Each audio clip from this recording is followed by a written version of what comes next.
Hi students, నేను నాగవేణి. మీకు exams దాకా నేను రోజుకొక టిప్ చెప్తానన్నాను. ఇప్పటిదాకా 4 చెప్పాను. చూడని వాళ్ళు అవి కూడా చూడండి. తర్వాత ఇది చూడండి. నిన్న మ్యాథమెటిక్స్ చెప్పాను, ఈరోజు సైన్స్. సైన్స్ అంటే ఫిజిక్స్, కెమిస్ట్రీ, బాటనీ, జువాలజీ.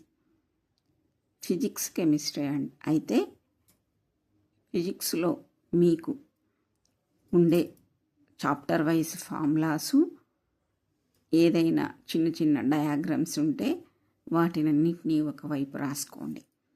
అవి రోజు చూస్తూ ఉండండి. అలాగే కెమిస్ట్రీలో కూడా ఫార్ములాసు, ఈక్వేషన్స్ ఒకవైపు రాసుకోండి చాప్టర్ వైజ్. అవన్నీ ప్రతిరోజు చదువుతూ ఉండండి, ఒక్కొక్క 5 నిమిషాలు కేటాయించి. ఇది ఫిజిక్స్, కెమిస్ట్రీ దాకా. బయాలజీ, జువాలజీ అయితే డయాగ్రామ్స్, లేబులింగ్ చాలా ఇంపార్టెంట్.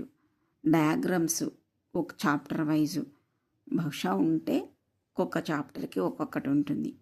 ఒక 10-15 డయాగ్రామ్స్ జువాలజీలో, బయాలజీలో విడివిడిగా చాప్టర్ ప్రకారం రాసుకొని లేబులింగ్ చేసి వాటిని అప్పుడప్పుడు ప్రాక్టీస్ చేస్తూ రోజు చూస్తూ ఉండండి.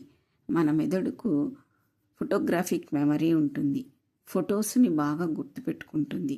కాబట్టి మీకు అది తొందరగా గుర్తు రావాలంటే రోజు దాన్ని చూస్తూ ఉండడం కంపల్సరీ. ఇది ఫాలో చేయండి సైన్స్కి.